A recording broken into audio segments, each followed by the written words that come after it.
Vamos falar sobre a guerra. Entramos no segundo mês. As forças de Israel que operam na faixa de Gaza reforçaram ações mirando o foco do Hamas. Vamos falar mais sobre esse assunto com o membro do Conselho Acadêmico da Stand With Us Brasil, Márcio Pitliwick. Márcio, bom dia. Obrigado pela entrevista aqui para a Jovem Pan. Bom dia. Muito obrigado pela oportunidade. Márcio, eu tenho feito essa pergunta geralmente a quem participa com a gente da programação falando sobre a guerra. Há alguma perspectiva no curto ou no médio prazo de que a diplomacia entre em campo com mais eficiência, com mais eficácia, com mais competência e encontre um caminho para que essa guerra pare ou para que haja pelo menos possibilidade de que civis sejam salvos?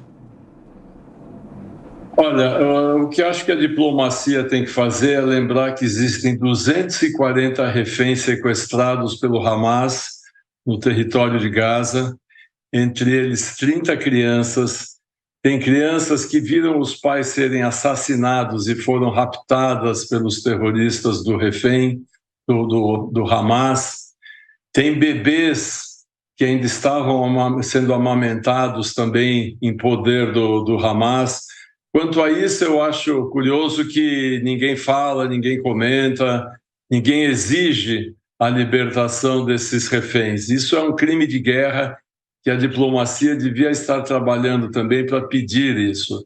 Além disso, o Hamas, todo mundo sabe que é um grupo terrorista, deviam estar trabalhando também para que o Hamas se entregasse, largasse o poder, porque ele não só usa os reféns que ele sequestrou em território israelense, e nem todos eram judeus, como também ele usa a sua própria população, os palestinos, como escudo humano para evitar que as tropas israelenses exterminem esse grupo terrorista, que se escondem, que não atacam as tropas. Eles entraram de maneira covarde em Israel, massacrando civis, mas agora que o exército israelense está no território deles, eles se escondem nos túneis e não enfrentam o exército. Então, é claro que a diplomacia tem que agir, mas a diplomacia tem que enxergar os dois lados do conflito.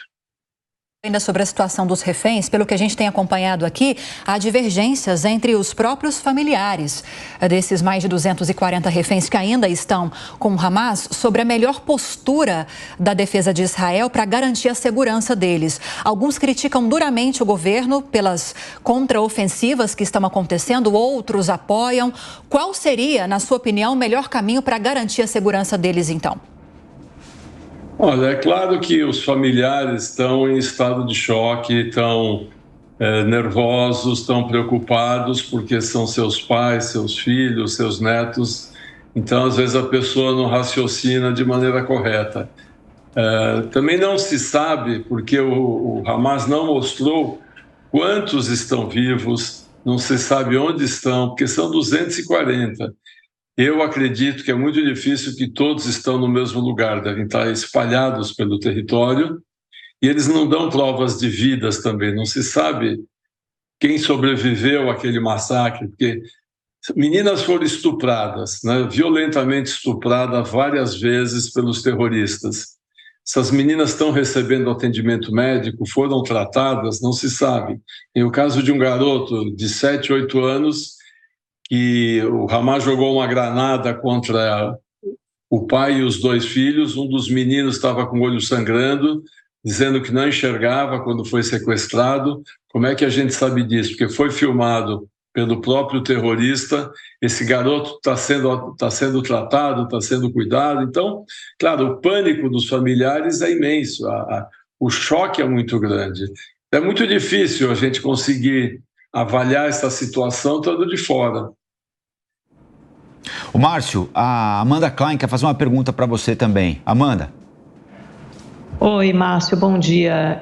Bom, primeiro minha solidariedade, obviamente essa situação dos reféns é algo horrendo. Eu só fico, como a Lívia, pensando aqui se essa estratégia do governo Netanyahu está funcionando, porque fato é que 4 reféns foram libertados antes dessa intensificação dos conflitos por terra, e desde que essa situação se acentuou, mais nenhum refém foi libertado. a gente tem visto no último fim de semana protestos aumentando, manifestações contra o governo Netanyahu. Então, você tem um problema político. O Netanyahu falou em garantir a segurança em Gaza, né? Imaginando pós-conflito. Já a Casa Branca não concorda com isso. Já repeti hoje mesmo, eu vi o Anthony Blinken, o secretário de Estado, falando de manhã que os Estados Unidos não concordam com a ocupação de Gaza, nem pelo Hamas, naturalmente, que tem que ser extirpado, nem por Israel. E Gaza enfrenta uma humanitária catastrófica, não tem anestesia para operar as pessoas. É uma situação, é um xadrez muito complexo, né? Mas como é que você vê isso avançar? Você acha que essa estratégia, essa tática de Israel é a melhor e o que pode ser imaginado para o futuro de Gaza? Bom dia, Amanda. Eu sempre te ouço de manhã, muito prazer em falar com você hoje. Olha, a situação é sempre muito complicada. A gente tentar, estando de fora, entender é uma coisa bastante difícil. Você falou na crise humanitária de Gaza. Eu tenho falado com um amigo, um brasileiro que mora em Israel há 5, 6 anos, é médico, trabalha no hospital de Tel Aviv. Eles também têm trabalhado em situações muito difíceis. Não está faltando anestesia, mas está faltando médicos por excesso de paciente, está faltando leitos. Ele conta que às vezes ele está operando uma pessoa, está tratando de um paciente que era um ferido do atentado de 7 de outubro, ou um soldado que foi ferido e voltou e está indo para o hospital. Ele tem que largar tudo no meio porque continuam caindo foguetes em Israel. Diariamente caem dezenas de foguetes em Israel e eles têm que correr para os abrigos antiaéreos. A ordem, inclusive, do chefe do hospital é esse. Infelizmente, larga a tua cirurgia no meio e corre para o bunker, porque a gente não sabe se o hospital vai ser atingido. Fala-se muito que Gaza está numa crise humanitária, que falta tudo em Gaza, mas não falta para os terroristas. Eles continuam com combustível para soltar os foguetes e são dezenas diariamente, não pararam de chegar mísseis sobre Israel, que graças a Deus não atinge, a maioria não atinge os alvos por causa do domo de ferro. Como eu falei, falta leito, falta tudo. Agora em Gaza tem combustível para os foguetes, tem comida para o Hamas, tem água para o Hamas, tem energia elétrica nos túneis. Então as coisas não são tão simples como parecem.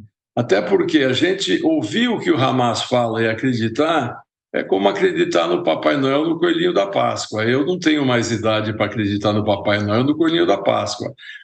Quando qualquer míssil que cai em Israel, que é muito bem dirigido, muito bem acerta na mosca, o Hamas logo corre dizer que 500 palestinos foram mortos.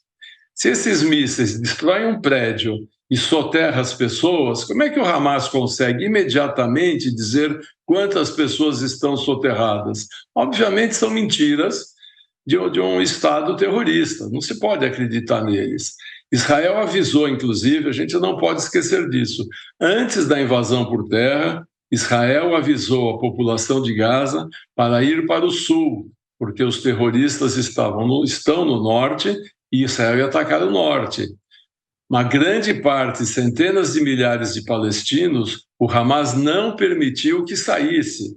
Quem não permitiu que saísse não foi o governo Netanyahu. Quem não permitiu que saísse foi o Hamas. O Hamas não deixou a população sair. Por quê? Porque a população é usada como escudo humano. Nós temos que entender que, para o Hamas, quanto mais palestinos morrerem, melhor para a sua causa. A causa do Hamas é o terror. Se vocês lerem o Estatuto do Hamas, o Estatuto do Hamas não diz nenhuma vez que o objetivo do Hamas é defender a causa palestina, é proteger os palestinos, é dar água, luz e criar força de trabalho em Gaza. O Estatuto do Hamas diz que o objetivo é destruir Israel, do mar até o rio, do Mediterrâneo até o Jordão. Esse é o objetivo do Hamas, destruir Israel e não ajudar a causa palestina. Não podemos esquecer isso. Márcio, o Cristiano Beraldo vai participar dessa conversa também. Bom dia, Márcio. Como você citou, há uma grande desinformação e a gente vê veículos até de imprensa relevantes no mundo todo tomando essas informações divulgadas pelo Hamas como verdade. A gente está assistindo a uma série de manifestações de pessoas na Europa, por exemplo, que teve, né, países onde houve invasão dos nazistas na Segunda Guerra.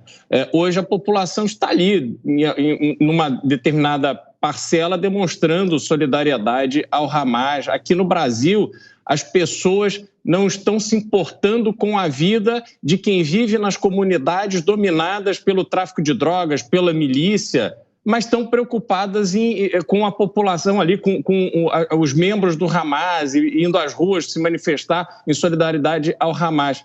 A minha pergunta é o seguinte: por que isso nesse momento? Você acha que isso representa uma falha na diplomacia israelense nos últimos anos, ou é o mundo que passa por algum tipo de transformação que está levando a essas manifestações que podem ser fruto de ignorância ou podem ser fruto de radicalismo, enfim? Qual que é a sua avaliação sobre isso?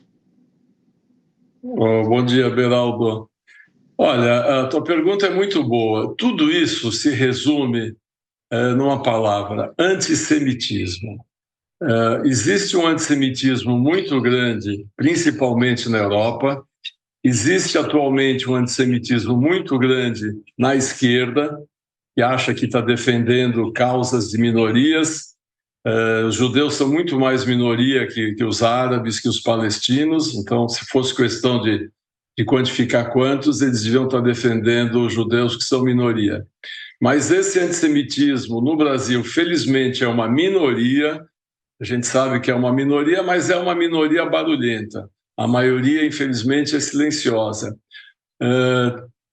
Uma atriz da Globo muito conhecida andou postando discurso de ódio nas redes sociais, inclusive postou uma fake news, ela e mais um ator também, dizendo um absurdo, que o exército, veja bem, Beraldo, o exército de Israel é que cometeu esse crime no dia 7 de outubro, que assassinou seus próprios cidadãos para colocar a culpa no Hamas. Olha o absurdo desse texto dessa atriz, que está sendo processada pela Confederação Israelita Brasileira. Os dois estão sendo processados. Então, isso é um distúrbio de visão, porque é aquela coisa: se os Estados Unidos apoiam Israel, eu tenho que ser contra os Estados Unidos. É um discurso da década de 60, do século passado. Israel é Estado colonialista. Israel não tem colônia nenhuma. Isso é outra mentira, outra grande besteira. Hoje eu li uma frase espetacular do Paulo Delgado no Estadão, que diz que é como os romanos aplaudindo os leões. Olha que frase espetacular: é como os romanos aplaudindo os leões. O Hamas quer destruir Israel e depois quer destruir a civilização ocidental. Não existe a menor dúvida quanto a isso. Essa atriz, por exemplo, está falando essas besteiras e tem um cabelo bem grande, ondulado, que ela deve ter muito orgulho desse cabelo. Ela teria que escondê-lo se estivesse na faixa de Gaza com um véu. Se ela não escondesse, ela seria provavelmente presa e chicoteada. Então, as pessoas, como você bem disse também, falam de assuntos que a gente não conhece. O próprio governo brasileiro quer se meter na guerra da Ucrânia, quer se meter na guerra de Israel contra o Hamas, quando nós temos uma guerra civil no Brasil, onde 50 a 60 mil pessoas por ano são assassinadas pelo crime, crianças também morrem com balas perdidas, mas essa guerra ninguém quer se meter. Nem esses atores, nem o governo, nem esse pessoal que faz barulho. Eu pergunto, por que eles não se preocupam com a guerra civil no Brasil, em dar paz para nós brasileiros, em acabar com o tráfico, com esse crime organizado, e querem se meter na guerra de outros países? Nós conversamos com o membro do Conselho Acadêmico da Stand With Us Brasil, Márcio Pitliuk. Márcio, muito obrigado pela entrevista aqui para a Jovem Pan. Um bom dia e até a próxima. Muito obrigado a vocês pela oportunidade. Obrigado.